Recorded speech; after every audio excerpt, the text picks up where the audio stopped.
చాలామంది ఏంటి కష్టపడి అక్కడికి వచ్చిన వాళ్ళు ఉన్నారు. ఈ కష్టం వారు ఒక్కరోజు పడితే కాదు, జీవితాంతం పడగలగాలన్నమాట. అలాంటి శక్తి మీకు ఈ ఆశ్రమంలో మీకు దొరుకుతుంది. ఒక ఋషి తపశక్తి మీకు అందడం అంటే ఏంటంటే, మీరు జీవితంలో వచ్చే కష్టాలని, ఒక కష్టం వచ్చిందనుకోండి, ఆ కష్టాన్ని మనం దాటాలి, లేదా దాన్ని భరించాలి. ఈ కష్టాన్ని భరించే శక్తి లేని వాళ్ళు ఏం చేస్తారంటే ఆత్మహత్య చేసుకుంటారు. వాళ్ళు భరించలేరు. వాళ్ళు ఈ కష్టాన్ని దాటలేని వాళ్ళు ఏం చేస్తారు, ఆత్మహత్య చేసుకుంటారు.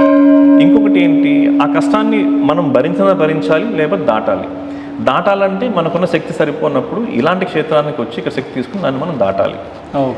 అలాగే ఇప్పుడు చూడండి, మీకు శక్తిహీనులు ఏం చేస్తారంటే వాళ్ళు చేసిన తప్పు వాళ్ళు ఒప్పుకోకుండా వేరే వాళ్ళని రుద్దేస్తారు. నువ్వు ఎందుకు ఫెయిల్ అయ్యావు అంటే మా టీచర్ సరిగ్గా మార్కులు వేయలేదు అంటారు. ఆ కరెక్ట్ చేసిన వాడికి ఏమీ రాదు అంటారు. చూడండి, అంటే ఏంటంటే మనం బాధ్యత తీసుకోవడం మానేసాం.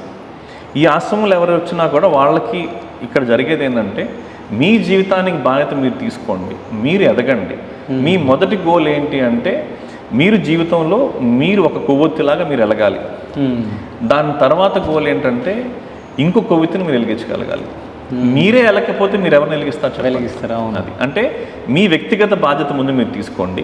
ఈ బాధ్యత మీరు సరిగ్గా నిర్వర్తించిన తర్వాత మీ కుటుంబ బాధ్యతను మీరు తీసుకోవాలి. మీ బాధ్యత, మీ కుటుంబ బాధ్యత, ఇవి రెండు మీరు సరిగ్గా నిర్వర్తించిన తర్వాత అప్పుడు మీ సమాజానికి ఏమన్నా చేయండి. మీరు సమాజానికి చేయకపోయినా పర్లేదు, కుటుంబానికి చేయకపోయినా పర్లేదు, కనీసం మీ బాధ్యత మీరు తీసుకునే స్థాయిలో మీరు ఉండాలి. ఇప్పటికీ చాలామంది ఇళ్లలో ఉన్నారు, చిన్నవాళ్ళు కానీ పెద్దవాళ్ళు కానీ, వాళ్ళ బాధ్యత వాళ్ళు తీసుకోరు. ఆ బాధ్యత మొత్తం ఆ కుటుంబం మోస్తుంటుంది అన్నమాట. అలా ఉండకుండా మీ బాధ్యత మీరు తీసుకునే స్థాయికి మీరు రండి.